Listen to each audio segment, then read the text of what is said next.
A very warm good evening to all of you. Welcome to the 204th session of Center's webinar series for teachers. I hope all of you are keeping safe and staying healthy. The topic for today's webinar is a role of procedural knowledge in developing successful learners. And the facilitator for this session is Miss Lavanya Suresh. A very warm good evening to you, ma'am. A very warm welcome to you for to this 204th session of Center's webinar series for teachers. Thank you. Before I hand over the session to Lavanya ma'am, a brief introduction about our facilitator for today's webinar. Miss Lavanya has 18 years of teaching experience. She's currently working as the academic coordinator at Mitra Academy in South Bangalore and teaching chemistry and biology at the high school. She has initiated student-oriented active learning techniques and building high performing teams among the staff responsibly managing work and people and enlisting them into the school vision. She was the Centa TPO winner in middle school English in 2019 and has qualified for the Centa TPO finals in 2023 in secondary school chemistry. She has secured among the top 10 percentile in the International Teachers Olympiad held by Surasa in November 2022. She has recently completed the TISS course sponsored by Centa on designing reflective practices for the English classroom with O grade. Last but not the least, her hobbies are quizzing and writing blogs. Welcome, a very warm welcome to you, ma'am, for this session. Again, before handing over the session to our facilitator, Ms. Lavanya, I would like to inform all the teachers that they will receive participation certificates for this session. So please do fill out the feedback form that will be shared with you towards the end of the session. Over to you, ma'am. Thank you, Harsha ma'am. So, a very good evening to all the listeners of this webinar, and I'm really proud and honored to be chosen by Center to present this webinar on the role of procedural learning in developing successful learners. In this webinar, I will focus on why teachers must understand the subject matter deeply and flexibly and how it can help students create useful ideas to relate to one another and address the misconceptions. The webinar will also help the teachers understand the difference between declarative and procedural knowledge to develop the sign of success in learners, right? So as we just wait for a few of more of my friends to just log in, let me share with you the agenda, right? So I feel that this topic, as there have already been more than 200 sessions conducted by Center, I felt that the topic which I have chosen has to be unique, or something which sheds lot of light on what procedural knowledge is, right? We have learned about the different types of knowledge. So basically, I will be focusing on the procedural knowledge, its importance, features, advantages. How do we develop the different aspects of procedural knowledge, and finally, how it might lead to the expertise in the children, because we are all in this field, okay, where we are in an attempt to develop successful learners. And when I say successful learners, right, it is to do with their thinking, their strategic compliance, their creativity, enthusiasm, confidence, industriousness, risk taking, as well as creating compassionate, meaningful, sustainable, universal learners. So, friends, what are you most excited to learn about this evening? Can you please key in your responses for me to relate to the expectations of you attendees for this session?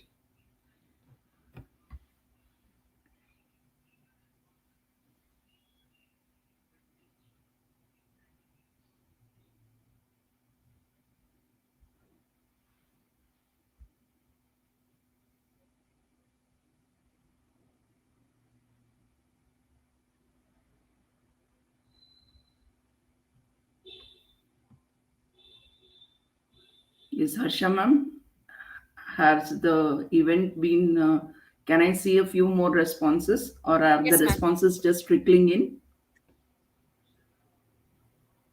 Yes, ma'am. Uh, yeah, Naina ma'am is telling the meaning of procedural knowledge. Then Riti ma'am is telling high expectations about the topic, ma'am. And Suma ma'am is telling how is it beneficial to the young generation. Then Madhulika ma'am is telling ways to make learning more effective, the knowledge dimensions which will lead to successful learning, more about procedural knowledge. Okay, fine. Yes, ma'am. So at least Everything goes on. Yeah. I feel that this topic has initiated a certain kind of enthusiasm in the attendees, that I'm at least happy to see that some of them really relate to this term. Okay, so just let us get an idea as to, okay, where you are attending this webinar from, because we feel that Center has got a really wide reach. So I think all of you can go to your Mentimeter.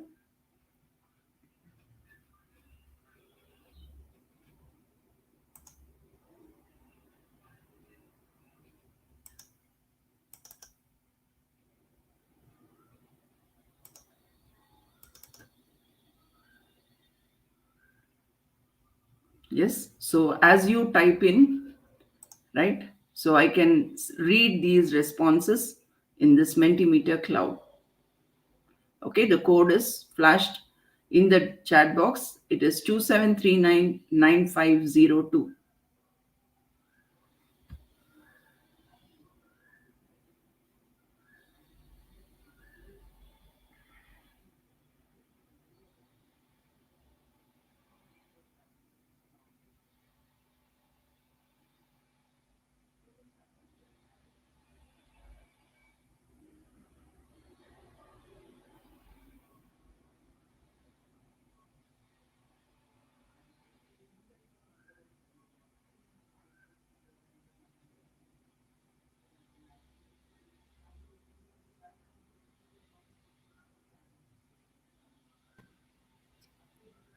Ma'am, we are getting the responses on the Mentimeter, ma'am.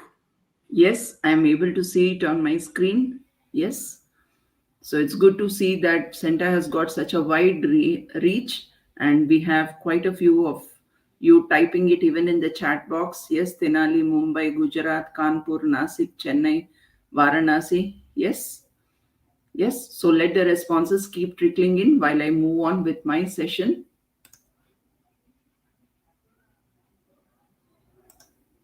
Right. So I start with an important quote by Donald A. Norman. Procedural knowledge is impossible to write down and difficult to teach. It is best taught by demonstration and best learned through practice. Yes, audience, do you all agree with this, teachers? Right? So, it's very important that we relate to the different types of knowledge before I just move on to it. Okay? So, I think I'm giving you a lot of work at the beginning of the session. So, which among the following knowledge types do you think is most important for a learner? Right? So please feel free to vote for the one you think is the most important in mentimeter.com. So there's a different code for this, and the code is 62898935.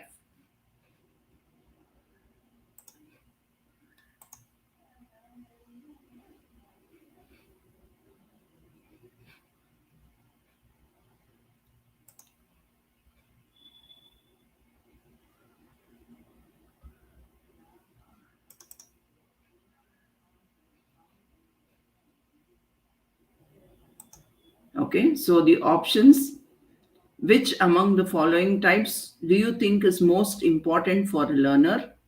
Right? So I have given four different types of knowledge, that is the explicit knowledge, right? The implicit knowledge, the procedural knowledge, right? So just because the session is all about procedural knowledge, okay, I do not want all the entries, okay, to the entries to just stick onto it, right? The declarative knowledge, the procedural knowledge, explicit knowledge, as well as the implicit knowledge. So, which among them? So, when I just look at it, as of now, I feel that majority of you, okay, of the number of votes which I have received, I find that the all of you think that all the options, that is all different types of knowledge, are important for a learner. But some of you are going in for procedural knowledge, some going in for the first and third option, then for the second, third, and fourth. Yes. So it's good to see that many of you are really participating in. Well done, teachers. Yes, that just keeps me motivated and to keep going. So even before I start off, right? So I'll just tell you about the four different types of knowledge. Explicit knowledge is knowledge covering topics that are easy to systematically document in writing. Yes. So our system is such that, we are, everything we do is based on what our students learn and write. And I feel that the explicit knowledge is the knowledge which is covering topics that are easy to systematically document. The implicit knowledge is something which they have learned skills or the know how, and it is gained by taking the explicit knowledge, right, and applying it to a specific situation. Now, coming to the declarative knowledge, right? So, the declarative knowledge is something which is based on the declarative knowledge is something which is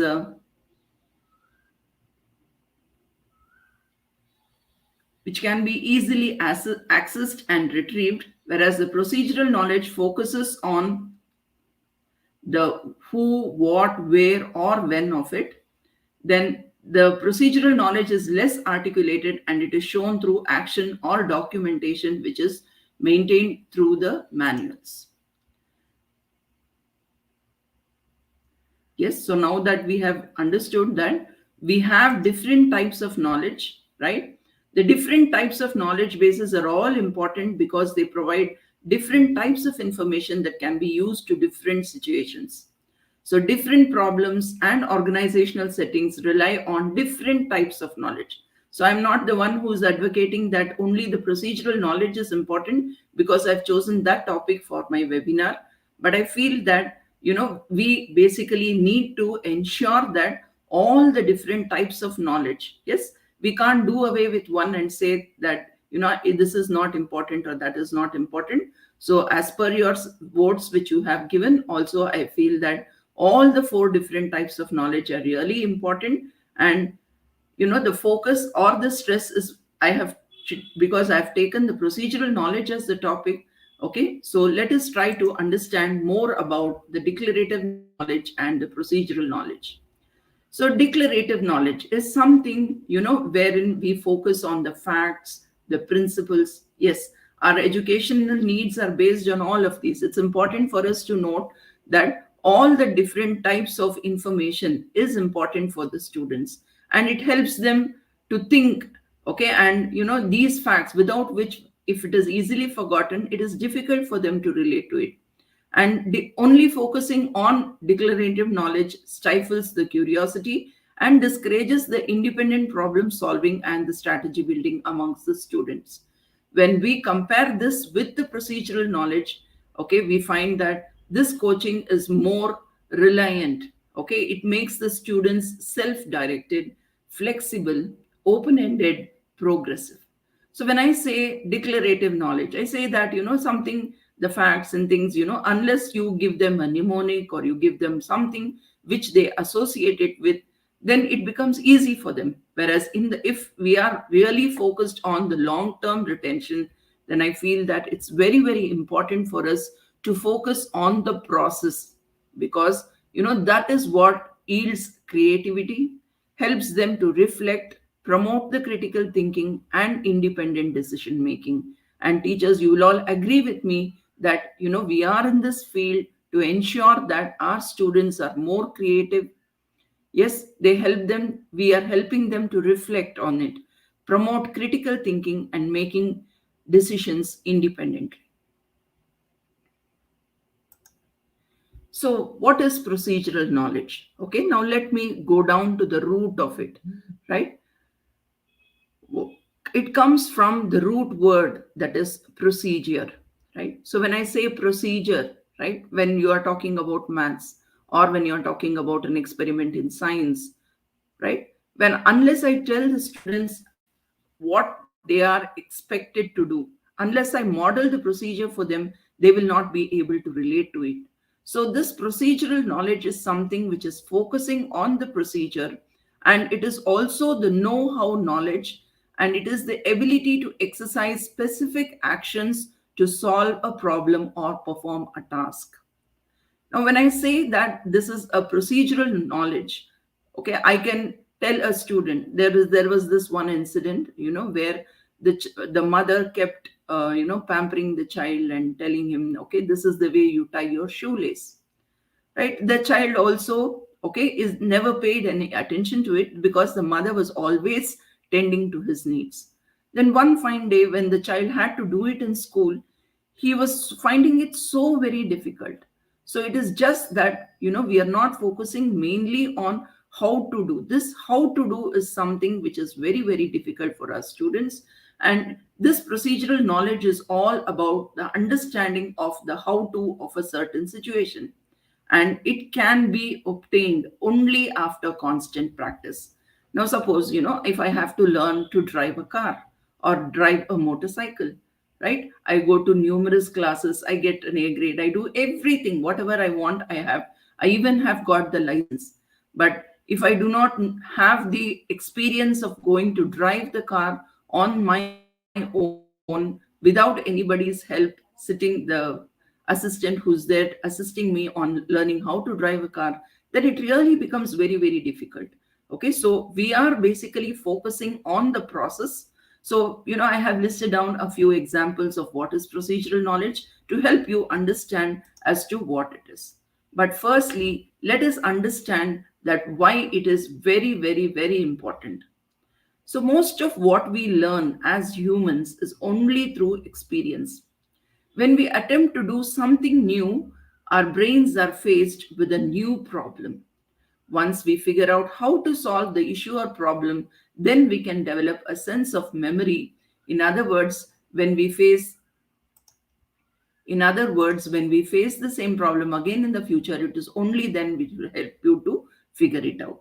So when I was telling you this about this, right, it's important for us to know the know-how. Now, once the child or the person who's driving a car has understood, he's tried to figure it out, okay, it has quelled his fear of that particular thing. Okay, only then, by rigorously following the same practice, we are able to understand it, right? So where does procedural knowledge help us?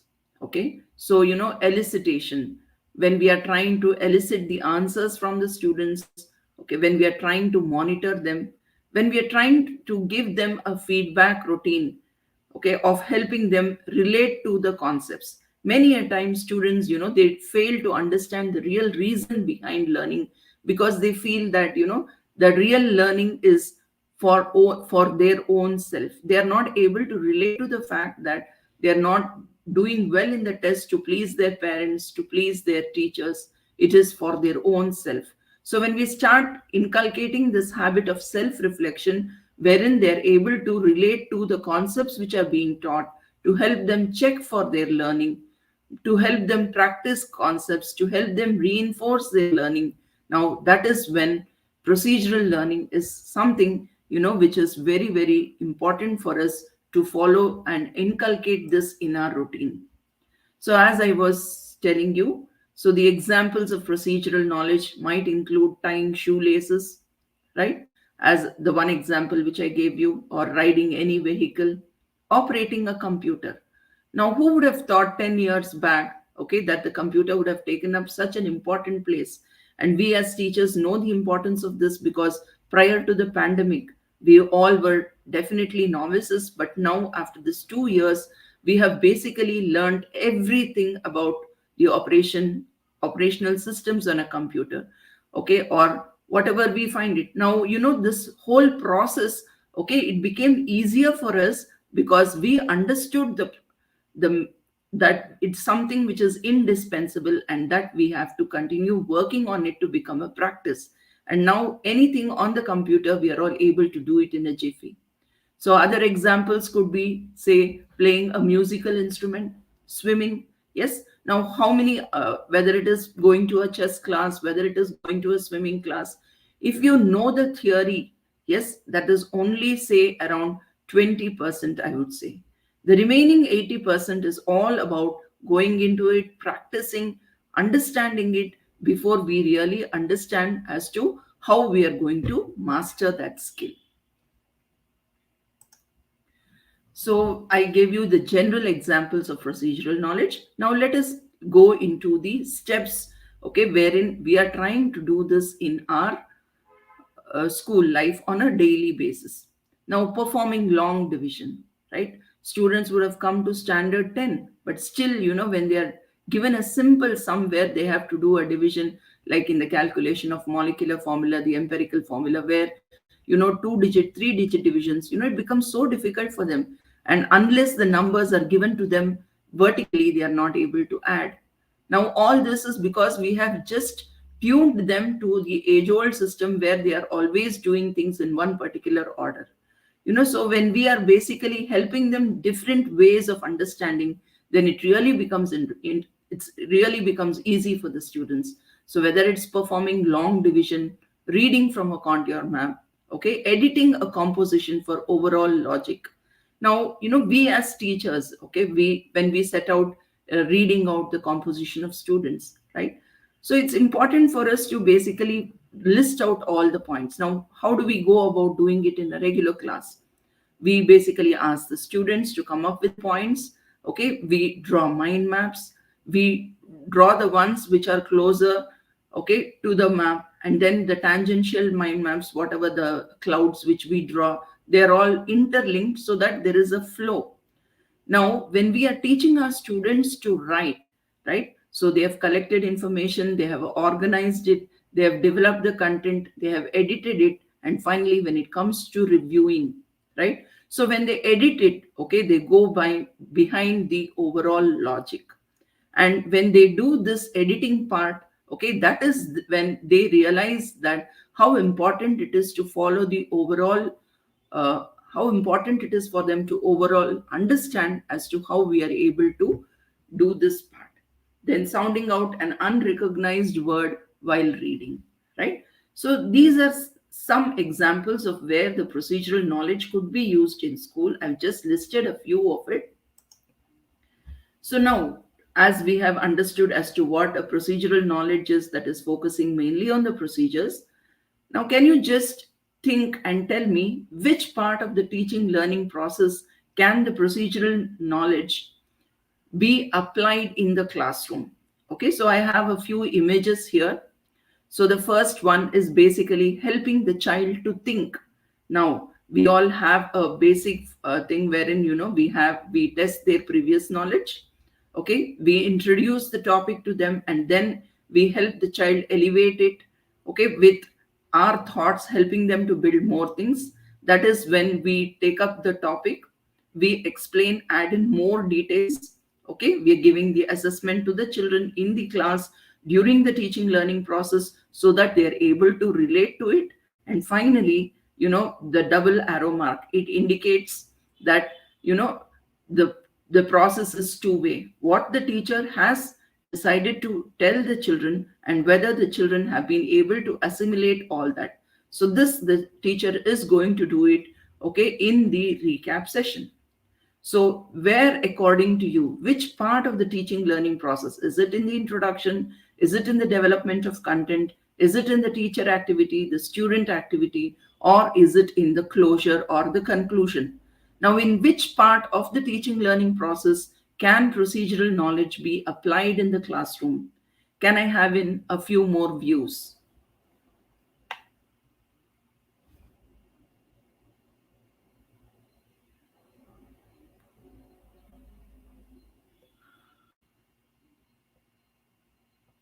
Yes, audience, I'm just waiting for a few answers. I suppose I'm clear with what I had to tell you. Where exactly do you think the procedural knowledge is important to be introduced? Is it in the previous knowledge? Is it in the development of content? Is it in the teacher student activity? Okay, is it in the assessment for that particular session, or is it in the closure? Where exactly do you think is should procedural knowledge be applied? So some, yeah, Nisha ma'am is saying previous knowledge, Parvinder ma'am is saying students activity, right? So some of you are saying that in all, okay, student work, development of the concept. Yes, Anuradha Rajashekharan ma'am is saying in all, right? So I have quite a few responses here, yes, which just shows that all of you are intently listening to it, and basically, we apply it in everything, right? So core thinking routine. So what is the core thinking routine? It's basically, okay, helping us relate to the previous knowledge. And later, when the teacher is developing the content in the classroom, it could be that particular thing. Okay, so the child needs to dig deeper into the ideas. Yes, the procedural knowledge can be developed here also. Then, when I am exploring, so the child has got a previous knowledge. Nowadays, students rarely come to the classroom. It's almost, earlier we used to say it was half full, but now I would say it's almost overflowing in some of the cases where the students come with more ideas than the teacher, because the exposure to the net is so high that the students are able to relate to it. So, perspective taking, that is from the student's viewpoint. And finally, synthesizing and organizing ideas, I would say, is in the teacher student activity, wherein the teacher is trying to correlate whether the child has been able to understand what he said. Okay, so he or she gives her an organizer, okay, and asks them to fill. So the procedural knowledge, I would say, can be applied to all these phases in the classroom, right? Be it the introduction, be it the teacher development activities, right? Be it the development of content, the closure, or in the assessment, we can use it. Now, let me just tell you as to how you can use these in your regular classroom routines. Now, when I talk about the core thinking routines, right? I'm helping the child to connect, extend, and challenge. Right? I would request you teachers to please make a note of all of these. So, connect, extend, and challenge. I am basically helping the child connect to his previous knowledge. I am helping him to extend by asking reflective questions, and I'm challenging him by extending him. So, the homework which I'm trying to give is helping the child to reflect on it. See, think, and wonder, right?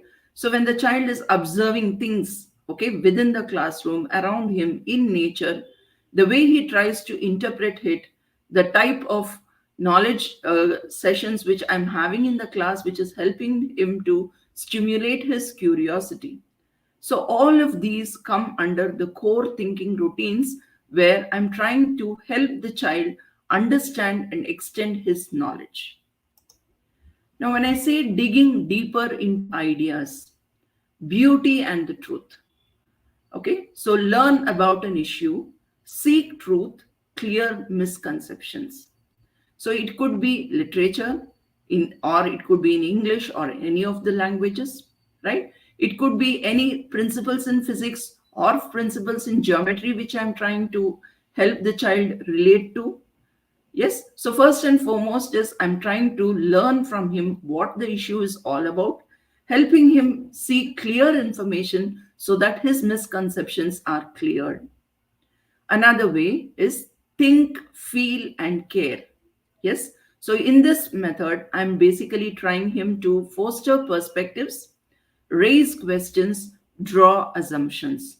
So when I'm trying to do this, okay, I'm when I'm planning out my lesson, okay, it's really important for me to think from the viewpoint of a student.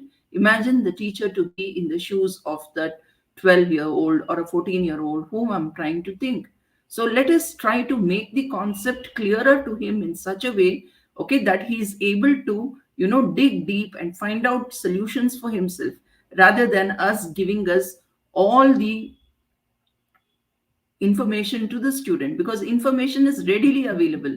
But it is really important for us to relate to the fact that, we have to make the child think and reflect on his ideas in the class.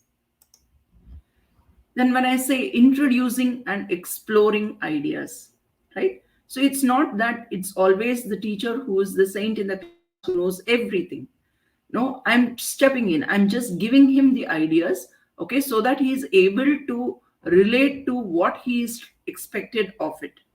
Then after just giving him an idea, so in my introduction, okay, I just give him a clue to help him think.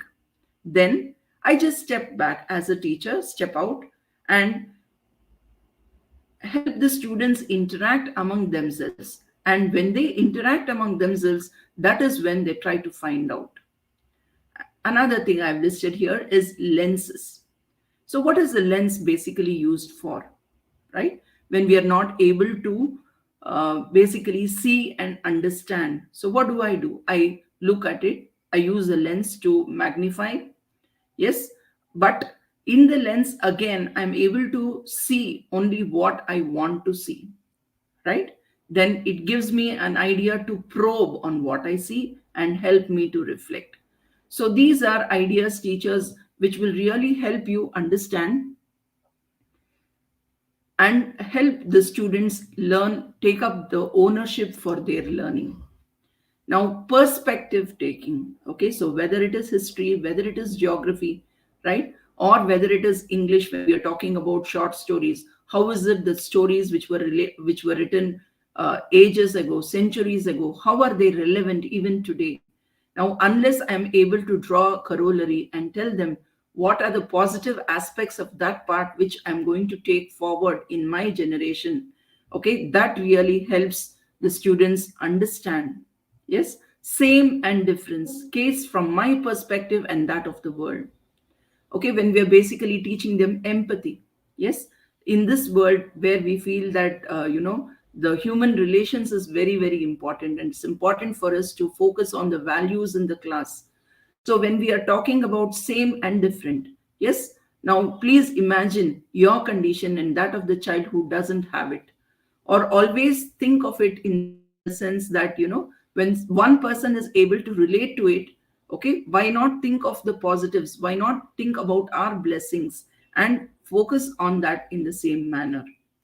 Then the three whys: my perspective, perspective of the people around me, and the world, right? So when we are able to put in such thoughts in the minds of our children and tell them, why is it that I'll have to think like this, why is it that people around me think of it in another way, and what do I think of the world around me?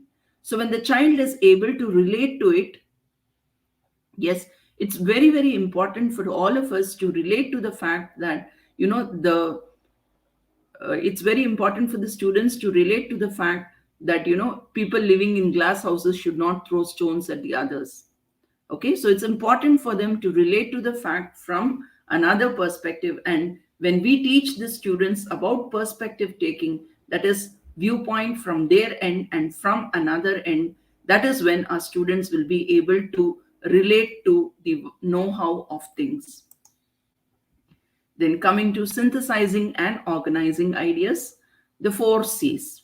Okay, when we are able to help them relate to the connection, yes, when we are able to challenge them to reach higher, when we are able to help them relate to the concept, as well as bring about a change in their behavior and helping them to synthesize and organize ideas, then that is when we really have made it a point to strike to the fact, okay, that we are really involved in the students learning. Okay, and synthesizing and organizing ideas. So when I say this, many a time, when we are telling our students to take note, so they have to make a point to understand what is important, what is difficult to understand, what would you like to discuss, and what did you find interesting. So when such questions are asked, okay, it really helps the students to understand as to why they need to, think of it. So it's not just mere facts which we are helping them to understand, but it is also about how we are using those facts, helping them different ways in the class, okay, and ensuring that all these ideas are used. So you might ask me, right? So what are the advantages of this procedural knowledge? Yes, it definitely enables the task performance. It supports skill development. Yes, in this age where everything is focused on skill development, and when parents seek admissions in schools, okay, so they are more worried not about that, but they are worried about the skills which our children might need to develop. So it's important for them because it helps them to solve the problems on their own, as well as improve the task efficiency and enhance the learning transfer. And when I say learning transfer, I'm basically talking about a student, okay, and how when he or she teaches to another student, okay, then they are able to ensure that this learning transfer happens. So teachers, it's definitely has its own share of advantages, and it's really important for all of us to follow certain tips to improve our procedural knowledge. Yes, practice and repetition. But when I say practice, practice, practice, practicing the same 20 times does not make a person an expert. It is about different ways in which we are trying to give it to them. So when we are planning for our revision schedule, it's important for us to relate to the fact that it's important for us to help the student understand the different viewpoints, so that once their content is sure, then however the question is asked, they are all able to relate to it. So let us all make our classes an active learning place where our students are heard, where they debate, where they share information. Yes, let us make our classes more appealing by using visual aids. Let us help them to reflect on the real learning, help them to relate to the concept which they have learned to their real daily day to day surroundings. And it's important for them to understand that it's not always about their own things, it's also about seeking feedback whether I'm proceeding in the right direction. And for that, the modeling, yes, they all learn from their teachers, they look up to the teachers, because the school is the place where they spend almost half of their time.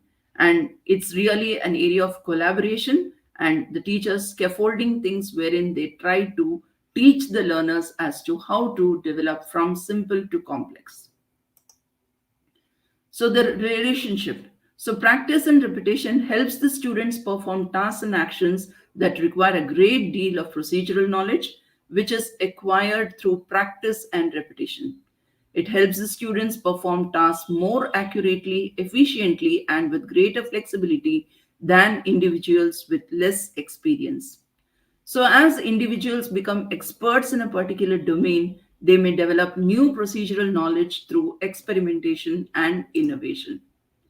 Yes. So with this, I just come to the end of my presentation. So definitely, teachers, yes, there are different types of knowledge, all of which are important, but I feel that the procedural knowledge is something, which we can try. Okay. It is an area which we teachers, are scared to tread upon.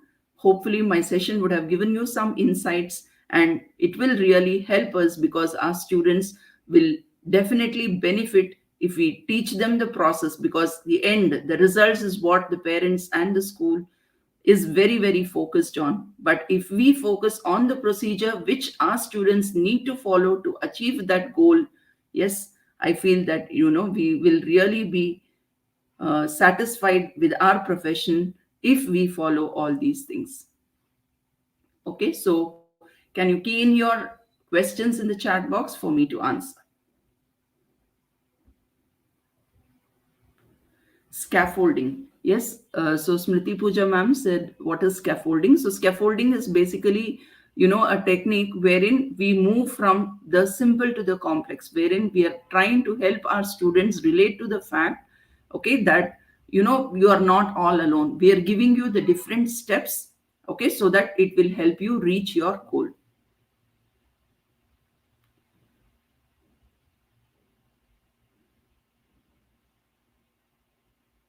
Yes, any other questions? So there's one question related to scaffolding, which I just spoke about. The steps which we give to the teacher students to ensure that they will be able to follow all the steps before we move on.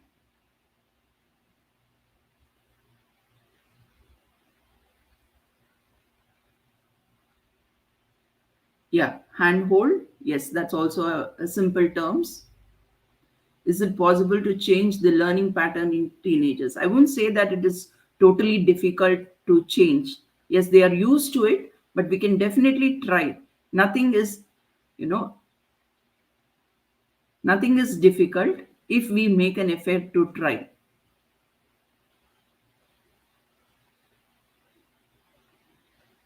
Modeling. So when you say modeling, yes, so modeling is, the students basically relate to the teacher. And many a times, we find parents coming and complaining that, the students do not listen to it. But if you tell it in a different way, then our students are able to relate to it. Okay, so it's important for us to relate to the fact that, we as educators need to be the model for our students to follow.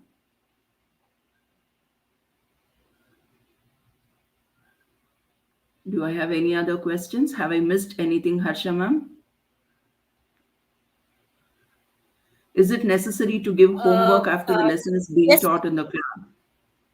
Okay, so Santosh sir is asking, is it necessary to give homework? I would say yes, homework is not definitely only the written homework. So homework can be made interesting in many different ways, wherein they could be asked to collect information, okay, prepare something, get things to the class. All that could also be included as homework. Yes, Harsha ma'am, have I missed any question? No, ma'am. We'll give some time for them to ask the question, ma'am. Maybe a minute or Okay. two, so that yeah, yeah.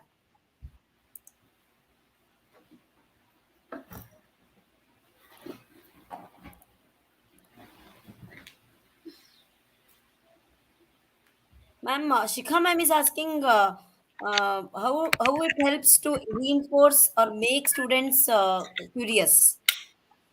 The procedural knowledge. Ma'am, the procedural knowledge, I would say that it's important because, when we are planning our lessons, it's very important for us to ensure that it is just not a replica of what is there in the textbook. That is readily available, and students have access to the textbook, they have access to all the information. So it's all about how we plan to ensure that, the questions we ask, okay, helps them, trickles something, challenges their curiosity, right? So we need to ensure that we put in more time into the planning so that it will be helpful for our students, because they need to come to the class the next day with certain amount of curiosity, so that will really help them. Can we apply this for the primary Thank you. classes, Riti Sharma? Riti Sharma ma'am is saying, can we apply this for primary class? Most definitely. Yes. Whether it is the primary, whether it is the kindergarten. Yes. Now, it could be a small thing like, say, tying of a shoelace. Now, if we are not taught teaching that to our children at a very young age, even when they come to higher classes, the day when we expect them to do something, it is really very difficult. So, how are we going to help them do it is by helping them to do things on their own. Let them learn through their failures, and that will definitely be the stepping stone for their success. Ma'am, one more question by Meenu, ma'am. She's Yes. asking, will worksheet given will also be a part of procedural knowledge? It depends on the kind of questions you ask in your worksheet, ma'am. Now, if it is focusing on only the knowledge and the understanding level of Bloom's taxonomy, then it's very, very difficult. Okay, but when we give our worksheets, which are based on, tapping the skills of students, the application level of students, helping them relate to it, then our worksheet will definitely help in improving their procedural knowledge. Yes, ma'am. Thank you for that reply. Another teacher is asking how to engage slow learners. Yeah. See, we are living in a world where inclusive education is the talk of the town. Okay. And it's really imperative that we make them a part of our learning. So, this we can develop provided we have certain differentiation techniques which we employ in the class. So, definitely, a class is a heterogeneous class having varied types of learners. And it's important for us to relate to the fact that we need to engage all these different types of learners. So, it doesn't mean that I have to have five different lesson plans or five. It's all about how you plan and what are the activities which you have for the high level learners as well as for the slow learners, and it's important that we strike a balance and try to achieve this. Thank you for that answer, ma'am. There are few more queries, ma'am, which is related to. Uh, 1 minute, ma'am. Yeah. Yeah, Neelam ma'am is asking, there are against on slow learner only, ma'am, who despite motivated many times, do not want to learn. How to bring interest for them, the slow So this, learners? yeah, the secret of including the slow learners in the classroom depends on the way you plan instructions for them. So it could be any topic, be it language, be it math, science, social studies. Okay, whenever we are planning our lessons, let us keep in mind, okay, that we have something for all types of learners in our classroom. Now, it could be a video, right? So suppose you have chosen a video, you are trying to showcase some important principle which you are trying to show in that particular video. Then, when you pause, so not all learners are the same. We have visual learners, we have auditory learners, okay, we have logical learners. So when these when we have this multi talented group in our class, it's important for us to relate to the fact that how we are using the aids which we have to the fullest effect.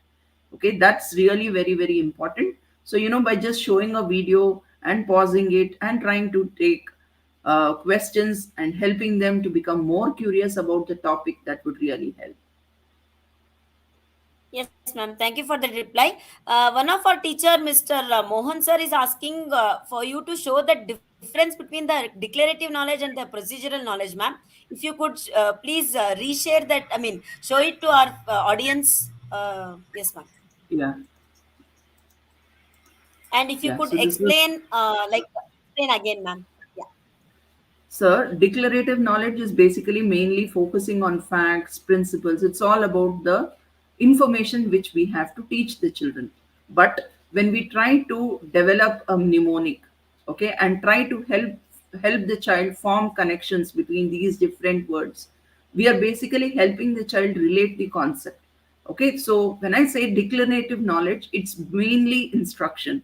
Okay, but we are basically not giving them information on how they are going to remember that. Many a time our students, for the sake of examination, they study unless they are able to relate to the concept.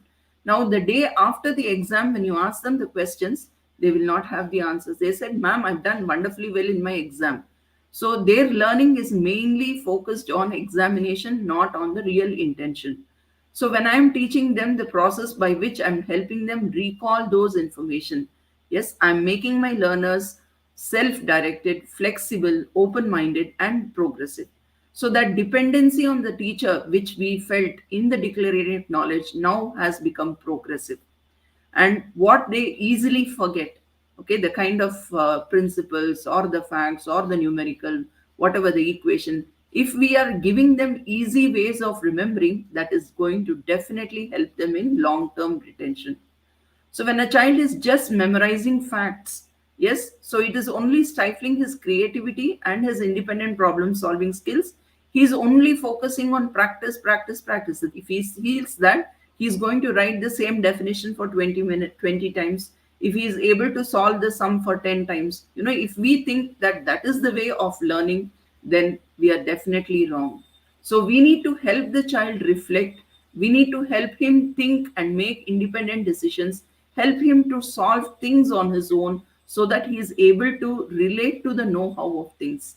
Now, that is what is procedural knowledge, and it has its own set of advantages over the declarative knowledge. Thank you for that reply, ma'am.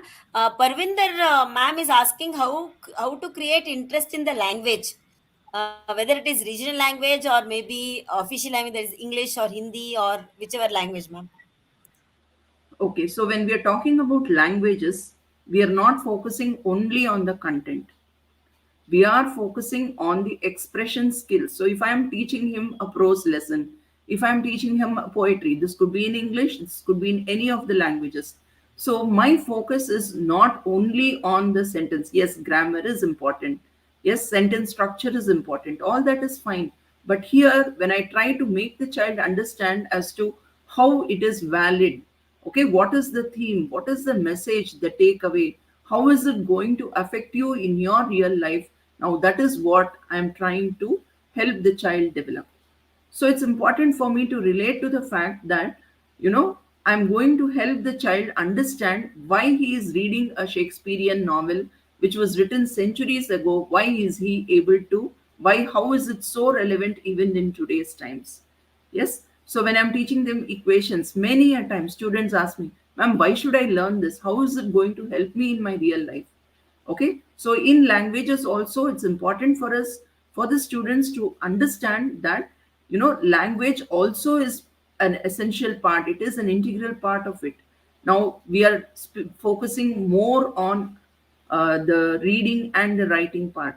Okay, the listening and the speaking skills, when we are able to help the child, you know how do they learn the mother tongue? It's only by listening and only by speaking, and when they speak, we correct their errors.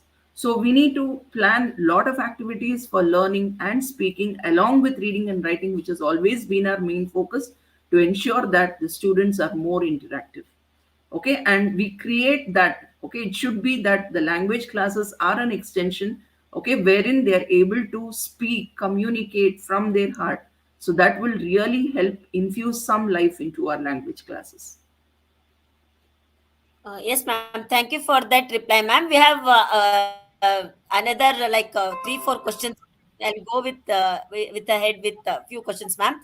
Shelly, ma'am, is Yes. asking for senior students, how can we control the class when it comes to like procedural knowledge? See, ma'am, when we are talking about procedural knowledge, it's important for us to understand that this is definitely, something which we are trying out new. So we are bound to, expect certain amount of noise in the classroom. Yes, noise in the classroom is positive noise when there is a positive learning which is associated with it. But when we find that, it's just going out of board, that means that our planning is not proper from our end. And when we plan for any activity, we also need to relate to the fact that what could be the possible things, the aftermaths of that particular thing, which might. So we need to basically predict, okay, what kind of disturbances that might occur, and ensure that the planning is proper, and it's something a trial and error. And I wouldn't say that, if you do it in the first place only, it's going to be a success. So teaching is all about, learning new things, implementing new things, and ensuring that it is a continuous process so that students keep learning. And unless there is some novelty, they will never return back to the class. Yes, ma'am. Thank you for the reply. Shivani ma'am is asking which techniques can we implement? Will be useful for teaching mathematics chapters, ma'am, when it comes to procedural knowledge.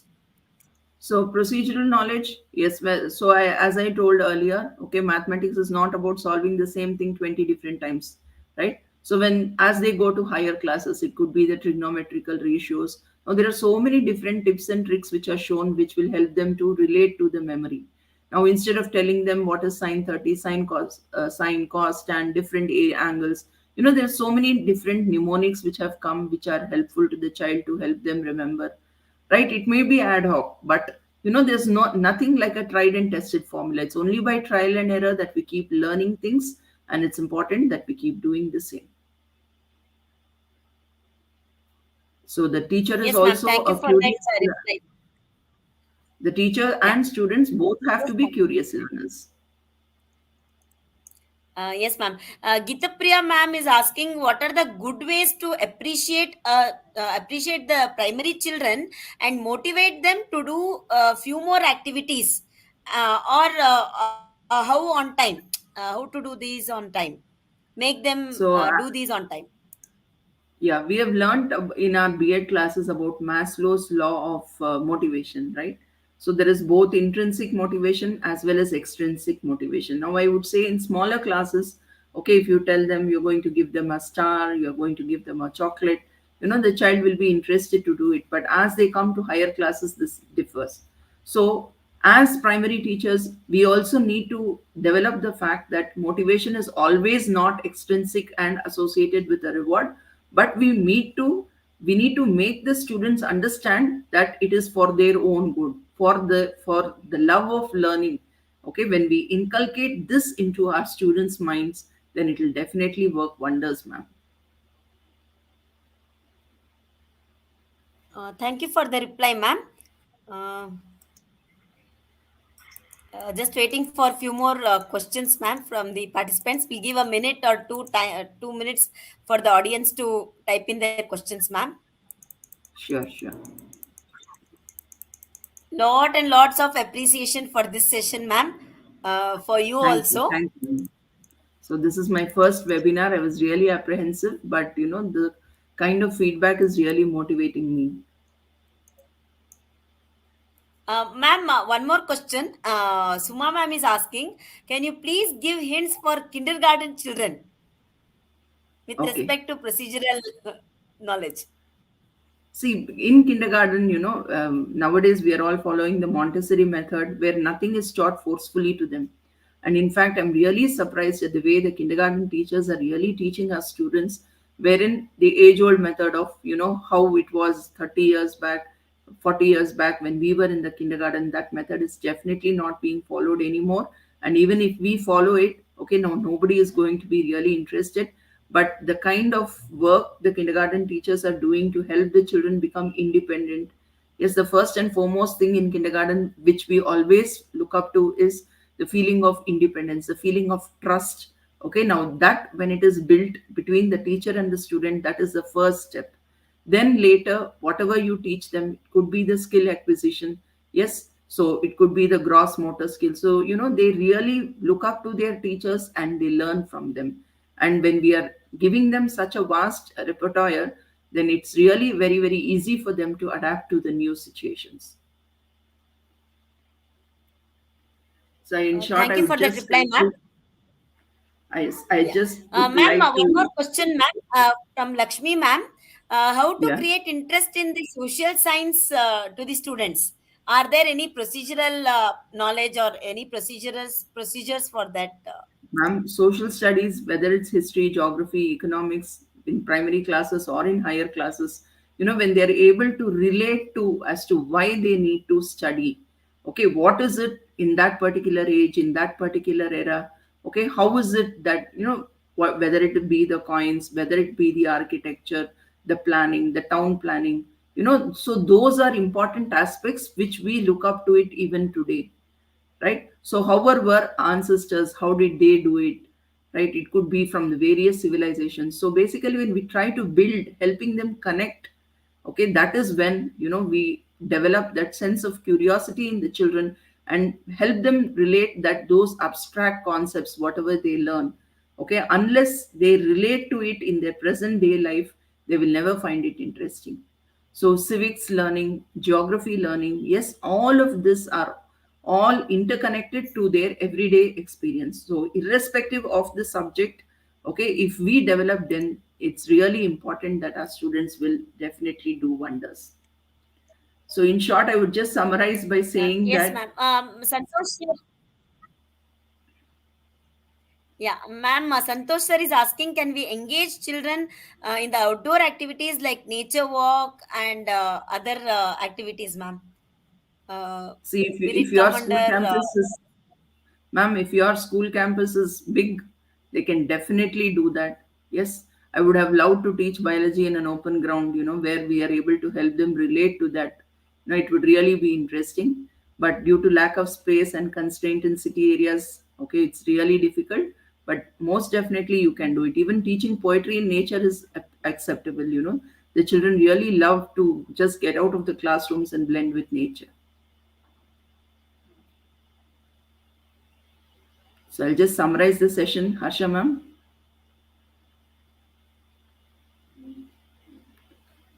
Yes, so skill acquisition is something which we talked about in this 1 hour. Okay, the steps involved in performing a specific task or a skill which is going to help us adapt to new situations or variations. So, in this way, learners become proficient in specific skills and tasks, which will definitely lead to greater success in their academic and professional lives. right? So I really thank all of you for attending the webinar. If we make our children know, understand what they are learning, why they are learning, be involved with them, have fun, enjoy learning, know how to improve, understand how I learn. Yes, they have that sense of security with their teachers and with their friends. Yes, now that is when they become successful learners. And it's all in our hands, where we need to try varied experiences and offer this to our children to make our classes more entertaining, challenging. I know it's challenging, but definitely where there is a will, there's definitely a way. I really thank Center for giving me this opportunity to conduct the webinar. Thank you, ma'am.